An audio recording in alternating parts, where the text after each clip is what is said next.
I'm going to try to make this quick. I'm out here on a trail, but everything's all covered in ice. We got a snowstorm coming.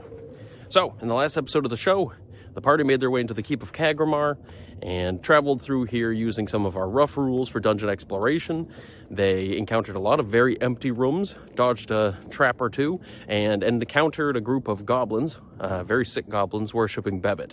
The party were able to take out these goblins, and they made their way up to the second floor. On the second floor, they encountered the ogre lieutenant, I guess if you want to call him that, named Dar. And after a very lucky reaction roll, the party were able to at least befriend Dar for now. But we're going to jump right in and figure out negotiations with Dar, see what he's up to and what he wants. So let's go back to my basement.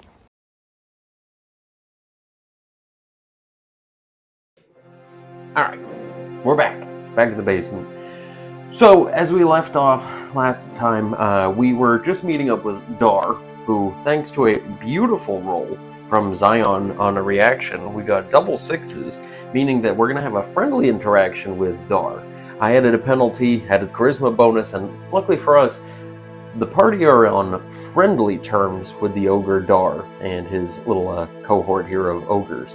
As we talked about in a couple episodes ago, the ogres are not on they're not in good terms with the goblins, to put it lightly.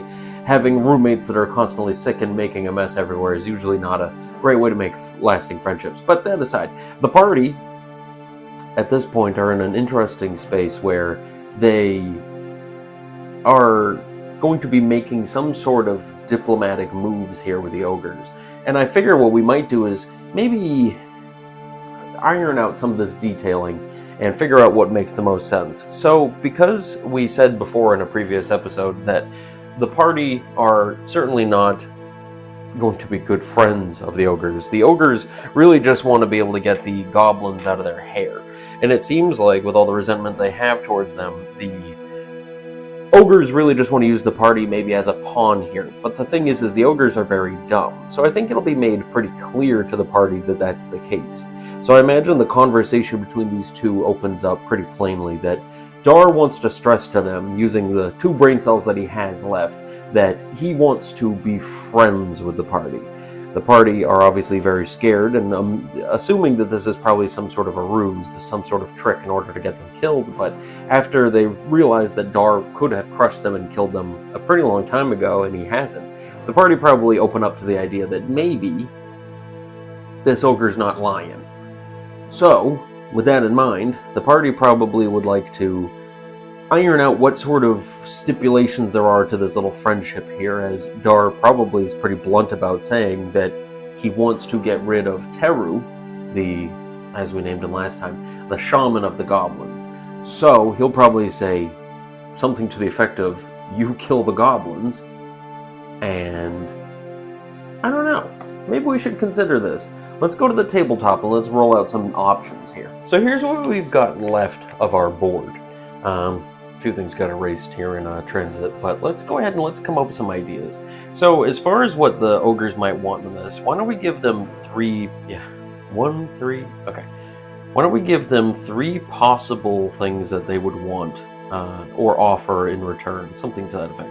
Because in reality, they just want to get rid of Bebet and get rid of the goblins. So that seems pretty fair to say that the ogre threatens them, saying, if you don't do this, we'll have some trouble on our hands. But if you do this, you could have, I'm imagining either the wealth that could be found down below, the maybe friendship of the ogres, which obviously that's not as rainbow sunshine as one might assume.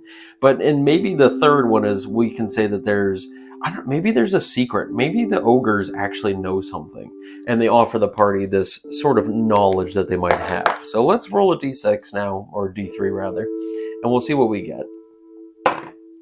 Alright, so 3 would be friendship. So the ogres promise the party that if they can get rid of Bebet, Sorry, not Bebit. Yeah, that's a big quest. If they can get rid of Teru, the high shaman of Bebit here for the goblins, they offer their friendship, which I imagine would really equate out to them being peaceful with the people in the village of Valley Dar.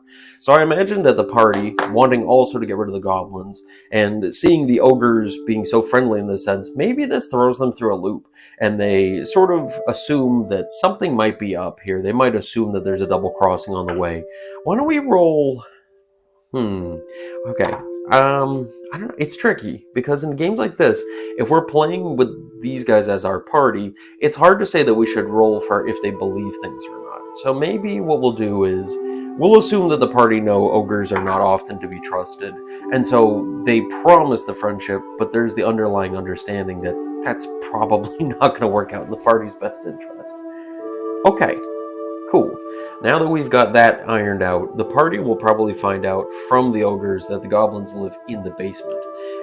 Or I guess, yeah, the underground layer here. And so I would assume that Dar would not be very welcoming to them beyond that and not offer them a place to rest or anything to help them on their quest. And instead, being the threatening ogre that he is, would probably tell them to go get down there and go take care of business. So, I guess in that case, why don't we just jump right into it? The party are probably going to feel pretty intimidated at this point and probably want to just hurry along here, getting out of the reach of the ogres as quickly as they can. So I'm going to go ahead and move our ogres and our party real quick. The characters have a chance of accidentally tripping off this trap yet again on a 1 or a 2, and using the same marching order we had before of Tamrin in the front, followed by Zion and Barine and Fennel, I'm going to roll d6 down the line. Well, Tamrin was the one in the group that I really did not want to have fall through this trap. So, very well. I believe in the previous episode we said that the ceilings were up to 20 feet tall.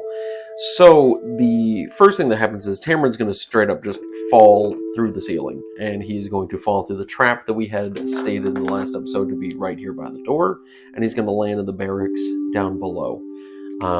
Here's where things are going to get kind of rough, because Tamrin might actually just straight up die right here and completely direct the course of the game. So, very well, let's go ahead and let's roll for that damage. It'll be a d6 for every 10 feet, ignoring that first 10 feet. And because the ceiling's 20, we'll just roll the 1d6 and we'll see what happens. So, good luck to us. 3 points of damage. Okay, so Tamrin already had 4 hit points out of 8 left. So this drops him to 1 single hit point. I imagine the rest of the party are able to deftly jump over that spot and get down the stairs quickly to go find him.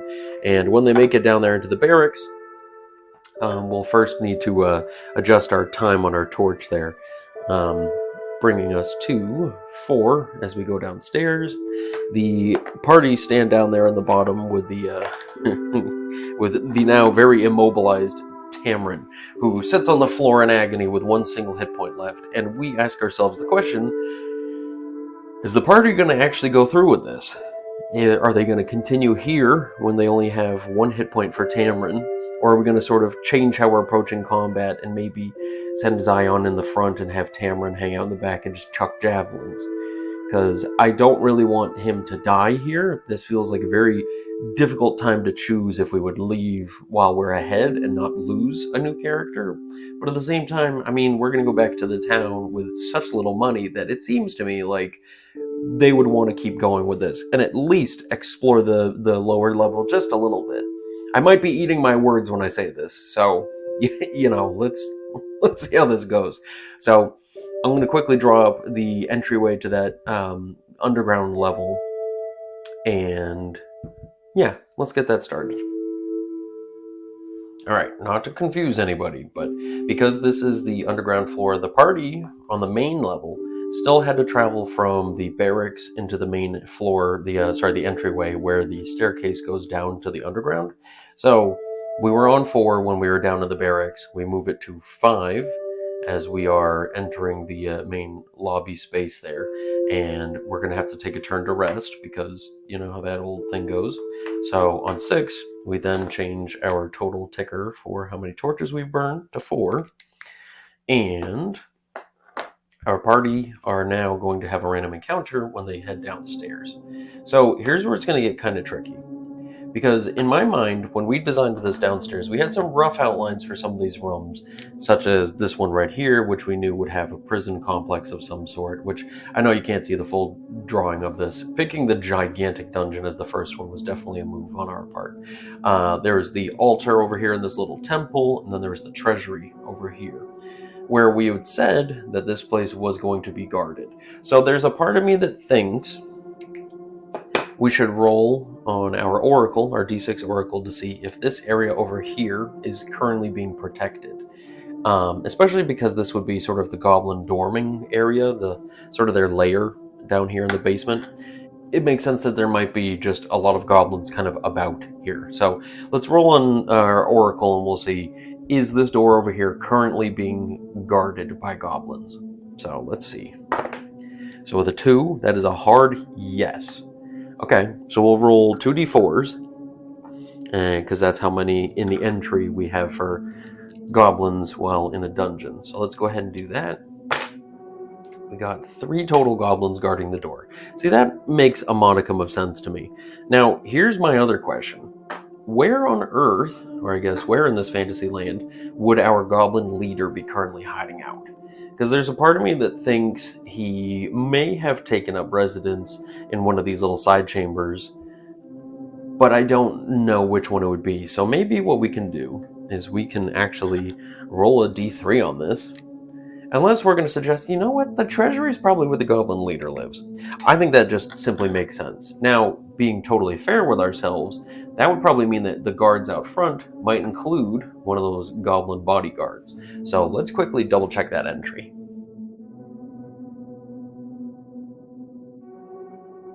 Alright, so for the goblins, it suggests that the bodyguards, 2d6 bodyguards, live in the goblin lair. So, holy cow, that could be pretty rough. Let's go ahead and roll for it and see if we get a terrible number or not. Ooh, that's not good to begin with. Alright, so there are 10 goblin bodyguards. These are the hardened, real tough guys down here. So of the 3 that are out front, I bet you all 3 of them are probably going to be bodyguards. So it seems to me that the really only difference with the bodyguards is that they have 2 hit die. So with that just sort of means we get to roll a 2d6 for their health, and they would have 8 health each. Which, you know, no biggie. I think on average it's supposed to be 6 or 7, so I'll tell you what. We'll pretend that 8 never happened. We'll keep with our normal 6. So as the party are heading down the stairs, let's go ahead and roll real quick just to see if there's any surprise going on here. With the ranger in the party, I may have done this rule wrong in the past, but they will only be surprised on a 1, but the enemy is only surprised on that 1 through 3 range if it's in the wilderness. So since we're underground, we're just going to roll a straight d6 on it and see if the goblins are surprised. So they'll be surprised on a 1 or a 2. Okay, so they're not surprised. The party are only surprised on a 1. Okay, so neither are going to be surprised. Excellent. Okay, it's time to wrangle up some of our beloved goblin minis. And we'll put them right here by the door, since they're good little goblins, and they definitely are watching out for their boss. The party will be coming down the stairs. Now, with the new marching order, the party are going to have Fennel in the front, and then we're going to have Tamron and Bareen in the back, with Zion close behind Fennel. So, with the party coming down the stairs, neither party being surprised, we're going to roll for the reaction. 5. So, because it would be, not a neutral response, and they're in the lair, they're here to protect their master. I'm not even going to bother with that. 5 is enough. The goblins are going to definitely jump into attack mode. You turn the dial on the... Anyway, so let's go ahead and let's plot out our actions here. So Fennel, I think, is probably just going to try to get a good spot here in the front to block the stairwell, while Zion and Tamron are going to try to do ranged attacks, while our good friend Bareen is going to hide out on the top of the stairs. Okay, do we have line of sight? I mean, using the old rules where you take the diagonal, as long as you can use a diagonal unbroken, touching from one square to the next, I'm going to use that and say that we can at least hit this guy with ranged attacks. So Fennel will stand her ground and just prepare to hit anybody that comes close. So let's go ahead and roll for initiative. We'll have the party be the lighter die, and the goblins will be that die. So here we go. Alright, so unfortunately the goblins do get to go first.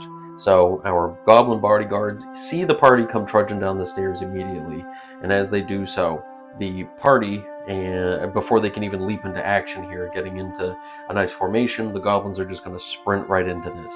So the goblins are going to go ahead and move up. 2, 3.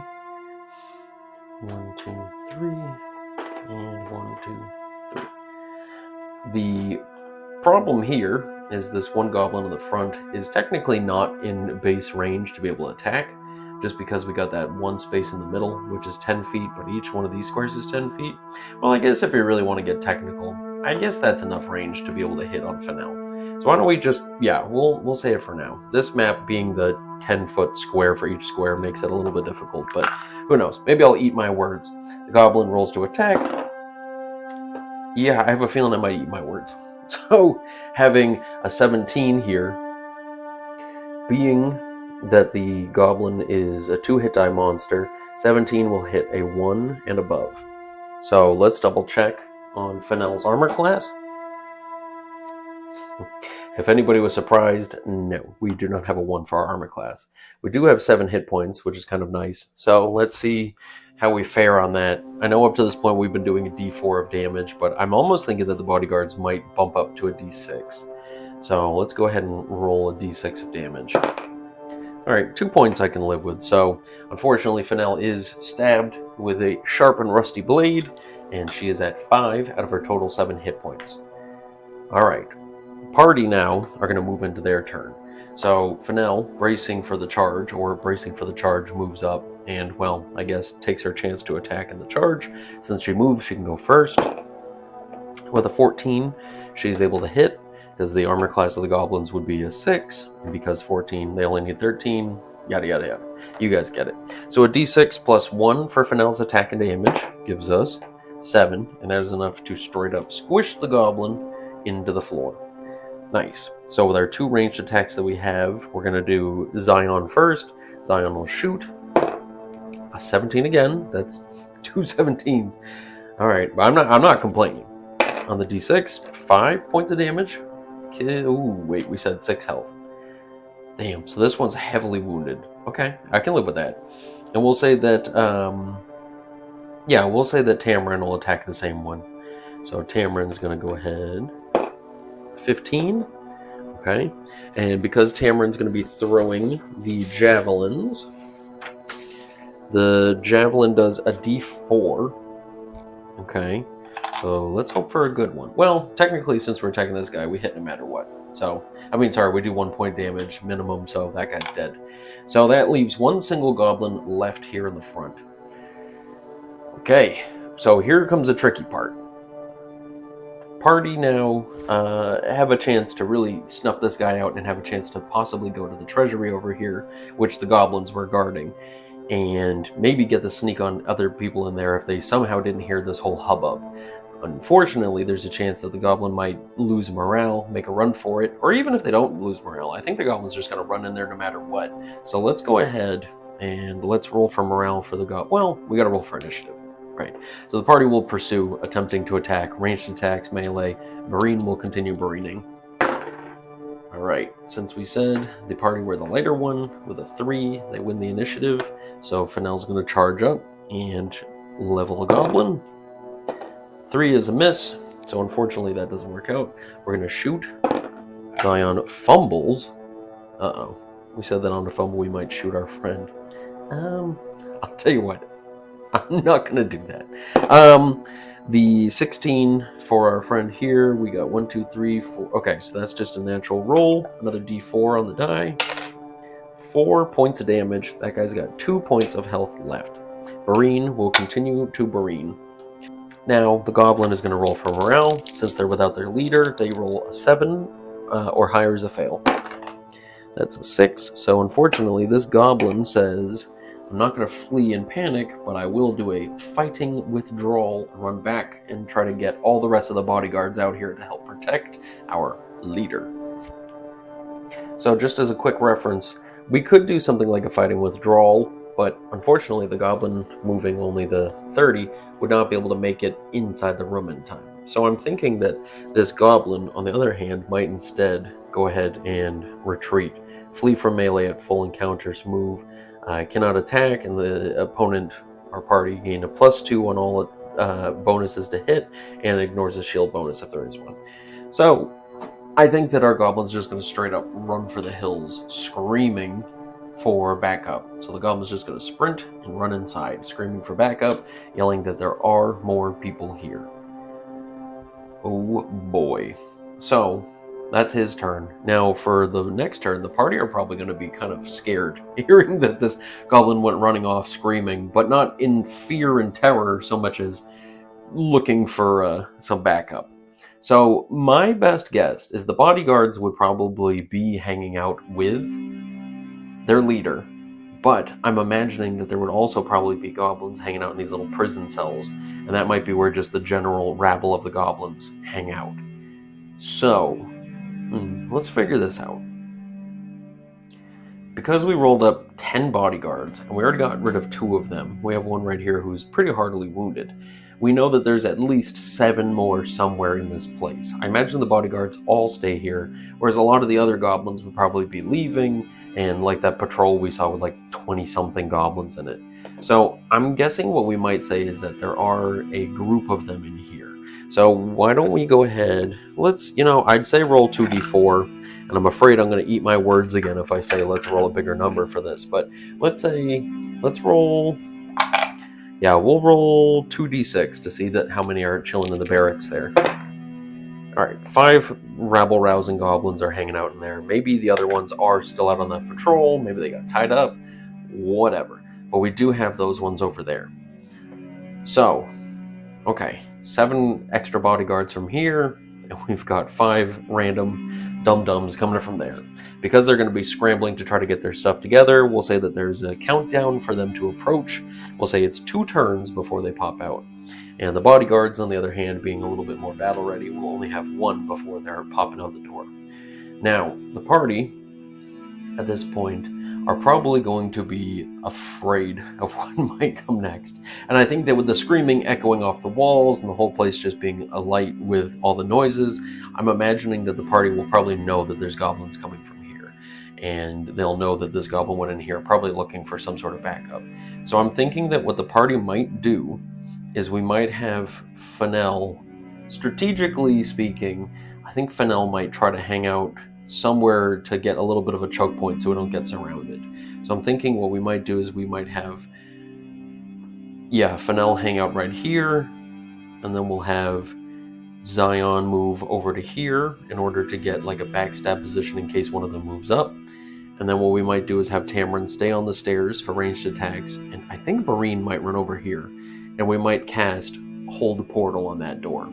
So because the goblins are all doing their things and dealing with all their own stuff, I think that we're free to make these moves as of right now, just because that would have been their turn in the initiative. So we'll counter on that side will move, counter over here will be done, and the goblins over here are now officially ready. So now moving into initiative, we'll be able to cast a spell, we'll be able to prepare actions, etc. So in the next round, I think the goblins will probably move out in cowardly waves. We'll probably get 3 more of the bodyguards to come out. So let's go ahead and get a total count of how many bodyguard goblins we have available. So we have 7 total bodyguards available, and we're going to have 5 of the other goblins hanging out inside of here. So let's roll for initiative on this one. Again, the lighter color will be the party, darker will be the goblins. Ooh, split an ish. Okay, so for movement, the goblins, unfortunately, are all going to come popping out, including the very beaten up one from before who come charging up, joined with the other goblins who are also scrambling up to attack. So I think that it's only fair that our goblins here are all joined in on the melee, moving in on there. Now, because Zion did prepare to backstab, I'm going to do the backstab first. Well, I guess it doesn't matter. It's shared initiative. Oh, wait, no. Well, I guess that's a tricky one for all you rules lawyers out there. I think that because this was a prepared action, it might go off before any of that other stuff does. But because the attack was part of a move, I don't know that I want to take that away just yet. I think the party are going to be pretty screwed in this combat to begin with, so I'm going to go ahead and roll that sneak attack first. So it'll count as a backstab, +4 is good, and our friend Zion attacks with, I'm pretty sure we gave Zion, yeah, a longsword for backstabbing, because, you know, that's what we do. So, oh my goodness, 8 times 2 brings us all the way up to 16, so this goblin is absolutely eviscerated. So the goblin is stabbed straight through the chest. We got 6 total bodyguard goblins left. So, well, why don't we say, yeah, okay, whatever, we'll remember. So now that movement part is moving in, we'll move into a straight move and attack.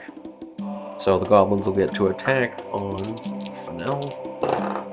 2 attacks, a 13 and a 3. Unfortunately, I think that 13 might hit because we're armor class of 6.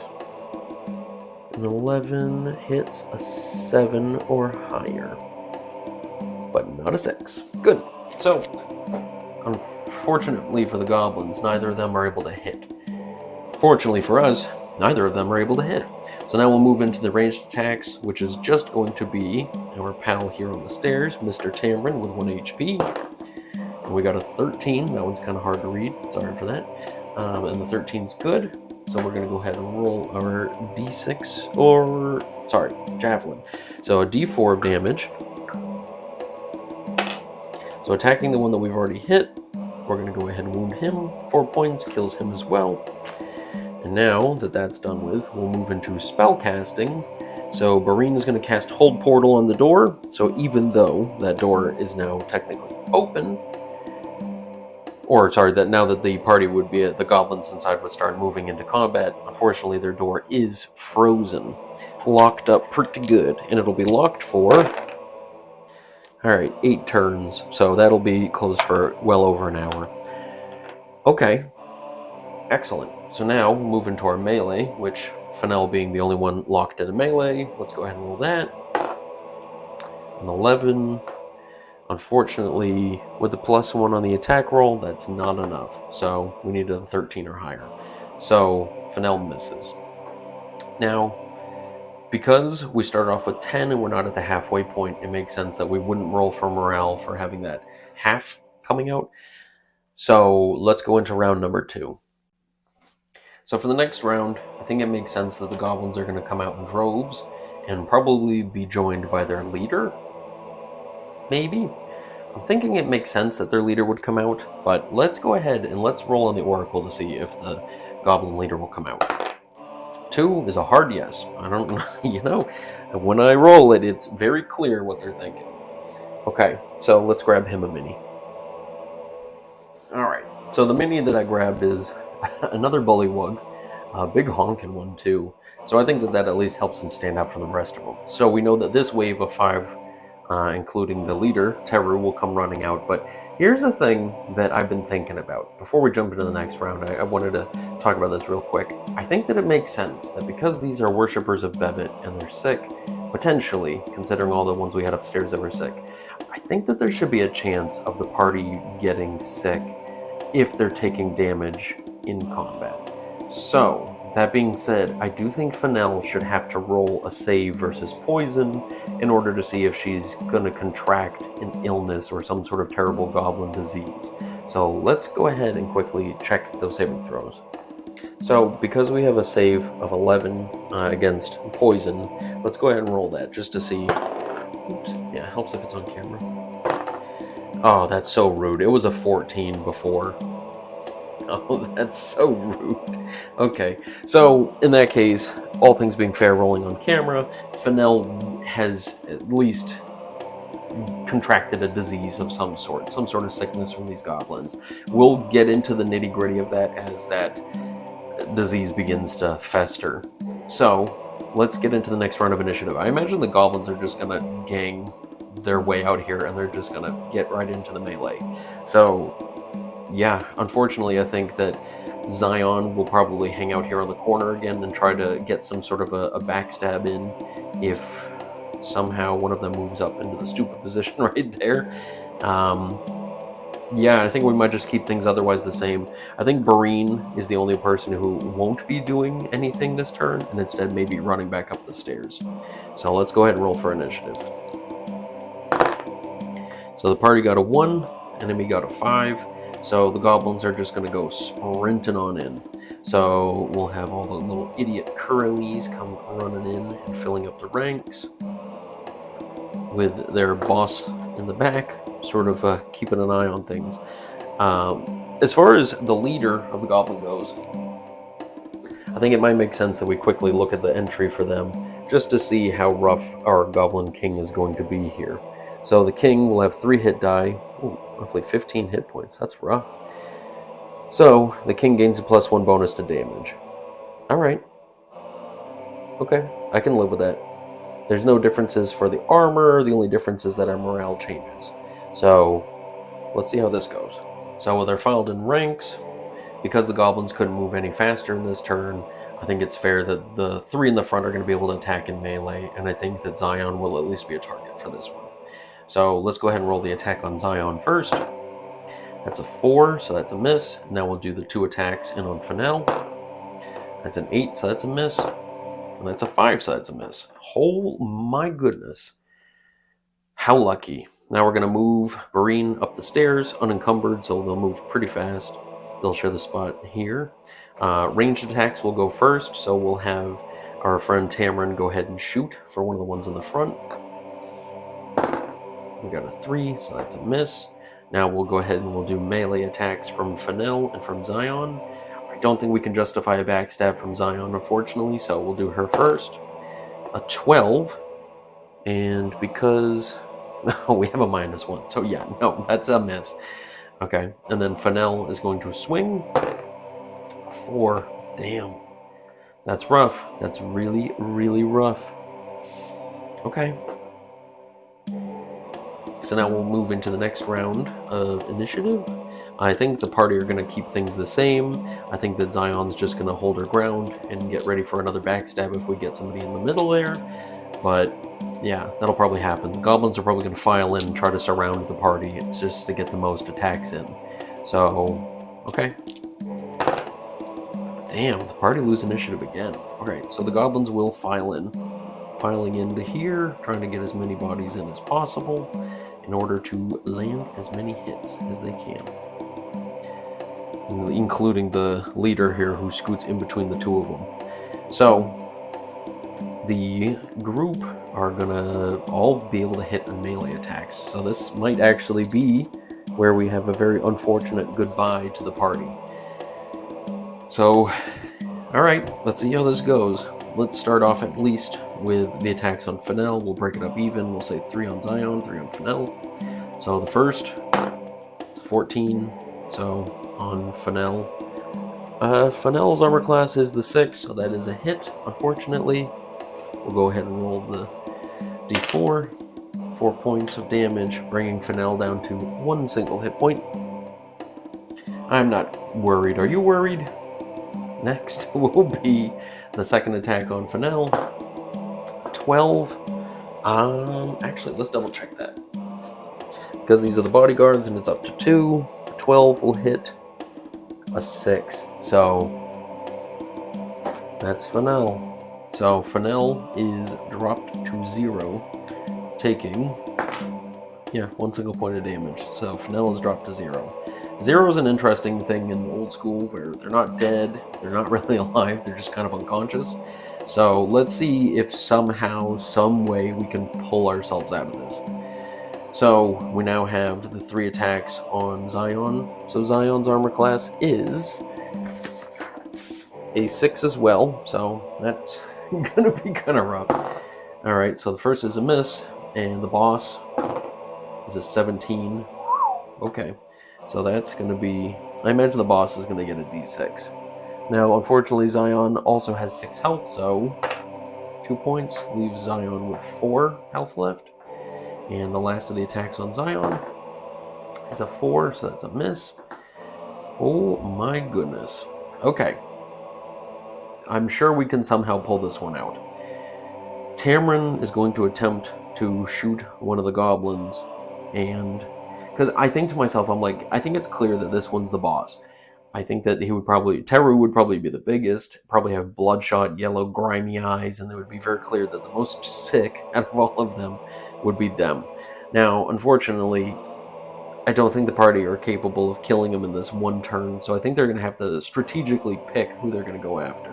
So let's have the party go for at least, yeah, let's roll for it.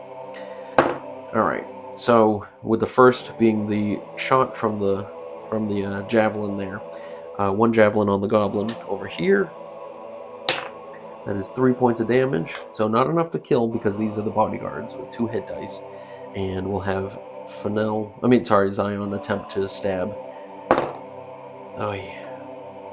6. So that's a miss. Okay, and Breen, again, is gonna hide out up top. Okay, so let's go ahead and let's roll for initiative. Alright, so we're in an unfortunate position where I don't think the party have a real chance of running away. I don't think they have a chance of parlay. I don't think they have a chance of really fighting and winning this one-on-one. So maybe what we'll do is we can suggest that the party will try to orchestrate an attack on the leader, and maybe through some miracle we'll get enough to be able to shift the tide here. So let's see what happens. Okay, the party win the initiative. So okay, maybe we've got a chance. So we'll have Tamron shoot first. That's a 3, so that's a miss. Who knows? Maybe through some wild and crazy opportunity, our party will be able to hit. Maybe somehow Zion will hit and crit the leader. Oh! Okay. Okay. You know, a crit might be what we needed here. We take a -1 on the D8, but could you imagine if we got an 8? If we get an 8 on this crit, I'm killing him. Okay, actually, let's think about this. So our leader has 3 D8 hit dice. I'm not trying to cheat this. I'm really not. But I think maybe what we can do is we can roll the hit dice for the leader first, and we'll see what we get. Because this crit might become our victory swing. And I don't want to cheap this out just by taking the average in the book. We run the risk of it being actually higher than average, so I'm willing to take that gamble right now. 4, 5, so that's 9 total. 15, so we got exactly what the average was. Okay, I can live with that. So let's see. If we do get an 8 -1, I do think that we can stick with the idea of just killing him outright. So, oh my god. Okay. Oh, okay. So, again, keeping the idea that we're going to kill him outright, the rule of 1 HP, I do this thing where if there's only 1 hit point left, I'm okay with just killing the thing. When it comes to like 2 hit points left and stuff like that, that feels a little bit more cheap, but 1 single hit point I can live with. The big guy just got hit with a huge crit, and Teru is killed with 1 single swing of a longsword by the very, I don't want to say this, not so capable Zion. So the goblins, having watched their leader just get absolutely crumpled like that, on their turn, we're going to start off by rolling initiative. We're going to roll 2d6, and we're going to roll the initiative without the bonus of the leader being alive. So 7 or higher, and they lose. 12. That is an automatic perfect break. You know, these double 6s are coming in clutch when we need it. Okay. Gosh. All right, gotta let my heart rate come down a little bit. It's okay if you're a little sweaty during D&D. Or Old School Essentials. Either one. Sweat it, you know.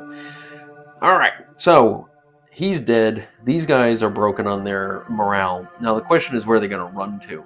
I'm imagining that our little squad of goblins here might try to run back to their lair and fortify the door behind them.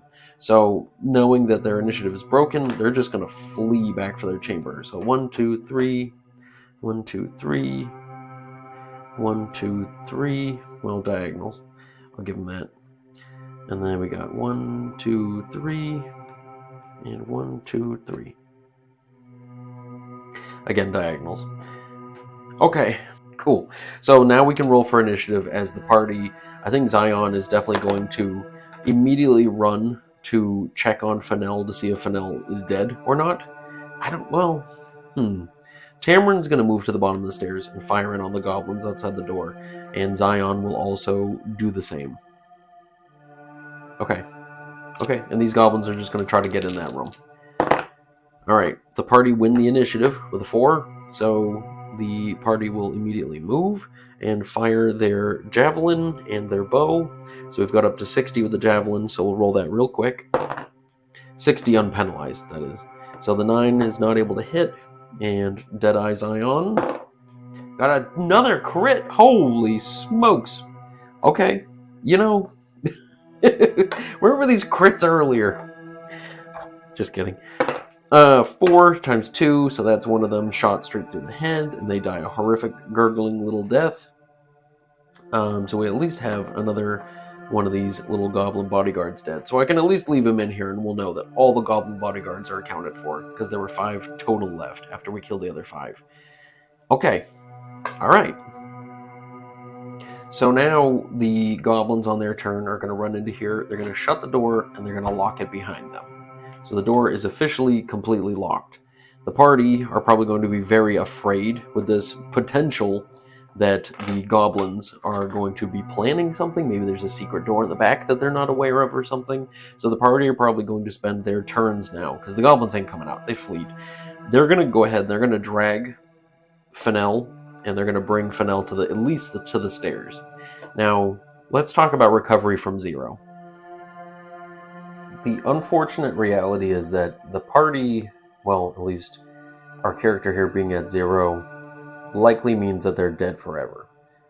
A way to go that makes sense, and I guess we are just feeding the meat grinder here, so I think that the party, at the very least, will not leave Fennel down here, but I think the party realized that they have an opportunity to attack these fleeing goblins. So maybe what we can do is we'll have our party attempt to break down the door.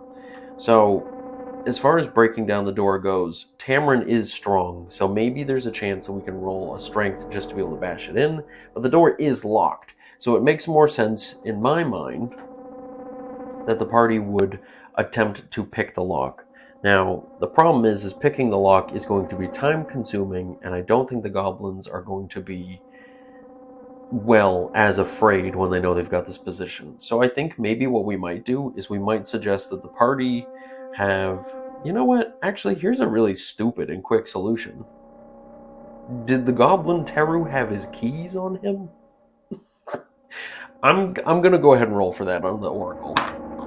5. So, a hard no. He did not have keys on him. That would have been a sweet way out of that one, wouldn't it? Okay, so since we don't have any shortcuts, I guess it makes sense that we just attempt to unlock the door. Maybe if we do it perfectly on the first try, we'll say it's a simple lock and we do it in under 10 minutes. So here's a real rough chance for us. Because Zion's only level 1, we have a 15% chance of success. So let's see if by maybe some sort of miracle our crit fiend can get this. So 55, unfortunately not. The party spent a good 10 minutes attempting to unlock the door. The party are probably going to come to the understanding that the enemy are going to be regrouping, and in that case, they're probably not going to survive. This is where it gets really tricky here, because I think the party might, they might honestly try to loot the Goblin King's body, but at the same time, if he had anything in his stash, it might come from his treasure hoard. So, why don't we roll for his treasure hoard, and that way we can at least end this on that high note before we dip out of here, because he might actually have some of that loot on him. So, the goblins having treasure type C in their hoard gives us these percentage chances to get this kind of treasure in the hoard. So I'm going to quickly roll the percentiles down the line just to see if this sort of treasure is actually available, and then we'll keep a quick record of that treasure. So first is our copper pieces chances. We have 20% chance of copper. We got 42, so no copper pieces. 30% chance of silver pieces. We got 47, so no. 10% chance of electrum pieces, which 29, nope. 25% chance of gems. Nope. 25% chance of jewelry. Nope. And 10% chance of magic items. 2! Oh my gosh. So there's no treasure in their treasure hoard, but somehow we have magic items. Okay. So let's see what we've got for magic items at the very least. So magic item type, we're going to be in the basic column because we're using the very weenie little baby beginner characters here. No offense to the weenie baby beginner characters. We got a magic sword. Okay. And 2 magic swords. Okay, I guess. Maybe we'll re-roll that last one. We'll do a sword and something else. Because I don't want to overpower the group with a very strange roll. A potion? You know, let's keep the sword. Let's do it. Screw it. They killed enough of our characters. I think we deserve to have magic fancy swords. So let's go ahead and we'll cruise through here. All these beautiful illustrations. And we'll get to our swords. Okay. So let's see what we got for swords. So D percentile, and we'll see what we have. And then we'll also be very curious and confused why the goblin wasn't using that. 77 gives us a +1 sword, a sunblade. But that makes sense. The goblins don't like the sun, so they probably would hate to have that sucker out. And then the other one would be a 10. So the 10 gives us a sword, cursed sword. So you know what? That's probably the sword he has on his hand. So we'll say that he's got the cursed one, and he's probably... Okay, so after the party, take a chance to look over the body and see if he's got anything of use, including that wonderful key, the goblins. Unfortunately, the goblin leader does not have anything like that. He does have treasure type R for individual goblins, so maybe he does have a few coins in his pocket, which, you know, at this point, that can you see how poor we are? We're really struggling here. 1d3 gold pieces. 2 gold. He's got 2 gold in his pocket. And you know what? I'm gonna take it. So we take the 2 gold out of his pocket, and we see that he has a sword on his side, which looks very ominous. Maybe it's even got like teeth latched into not only his belt, but latched into his actual hip. And the party see that and are quick to believe that this weapon looks very not good. So I'm imagining the party are going to just take this as a sign that this place is probably not for them. And they're going to go ahead and they're going to regroup a bit. And they're going to drag Fennel and bring Fennel out of here using all the strength that they have to muster. So, with the combat being over, the party need to take a turn to relax. So going back upstairs to the top floor, they're going to see that they do not have any combat or anything waiting for them upstairs. They're going to take that moment to rest while these goblins are recuperating down here and sort of regrouping after having lost their leader. And now the party are going to have a moment to rest while they're here on this bottom floor. Now here's a tricky question too. Because the party are probably not trusting the ogres, I do wonder if they're going to at least go upstairs and tell Dar about what had happened. Now, because it's pretty open concept here in the main floor, I think the party might just, on this next round, while we light our 5th torch, for those at home counting, we light our 5th torch, and the party are going to go upstairs, and they're going to explain to the ogres, using the best... I think Zion would probably be the face in this whole encounter here, and Zion will go up to the ogre, to Dar, and explain that Teru, the little goblin priest of Bebit, assumedly is dead. I'm thinking the ogres are probably going to obviously not honor their agreement here, and they're not going to truly be friends with the party. But at least the party know that this is going to send the goblins into a tailspin, and they probably won't have much to do about, you know, regrouping from this loss of their leader. And the ogres might, at this point, you know, take care of the goblins that are living in their home, and the ogres might become a problem later down the line. So, for right now, I do want to know, are the ogres going to immediately turn on the party? So let's roll on the oracle to see if that's the case. 4. So no, but. So no, they're not going to immediately turn on the party, but they definitely will turn on the party at some point in the near future, and probably go and take care of Valley Dar in a very ogreish way in the near future. So let's go back to the big camera. So was that the best possible outcome there? No, not really. Honestly, that was pretty sucky, to be honest. The party, at the very least, got rid of their enemy in the goblins. By killing their leader, I'm imagining that the goblins will probably split up and fracture as a group. I'm imagining that this will not give the party a lot of XP, this will not offer them any treasure, because of course the goblins locked the door behind them, and I imagine at this point the party are just happy to have done the right thing and to be getting out of here. So, moving forward, I do think that the ogres are going to, do something terrible in the near future. How near? Hard to say. We'll figure that out in a later point. But for right now, we do have the problem of getting back home. So let's go back to the table and let's try to scramble out of here and get back home. So I know I cleared the board here, but giving a very rough outline of where we have to go. The party are in this main entryway with the stairs. They have to go back through the murder hallway, and they're probably just going to honestly go out the main gate. So we at least know we're going to have one moment for an encounter, a second moment for, another turn of movement, and the third turn where we're going to have to potentially run into a trap. So, to begin with, let's roll for random encounter once the party leave the ogres and start heading out. Okay, 3, so no random encounter. At least we have that going for us. So since the party has spent like a good 5 hours within this place, it's probably about early evening, and the party, not having had any random encounters here, and there's nothing to restock here, are going to just make their way out the front gate of the keep. Now, I think it makes sense that the front gate is locked on the other side. Granted, the palisades are all pretty weak and wobbly, but I think the party just want to take the easiest route out. And because the palisades probably have just a big drawbar, I think the party are just going to drag Fennel and bring her that way. And I think that Tamron and Zion would have enough strength amongst the two of them to be able to lift it, shift it over, and because, 1 through 3 for strength, so I think it's fair. The party shift that gate open, and they just try their best to get out of there ASAP, knowing very well they're on borrowed time with the ogres and with the goblins, and whatever rumble takes place inside of there, there's a part of me that wonders, just for the sake of leaving this place on an interesting note, I think it might make sense for us to roll the oracle to see, will the ogres actually dethrone the goblins inside of this place? Yes, but okay.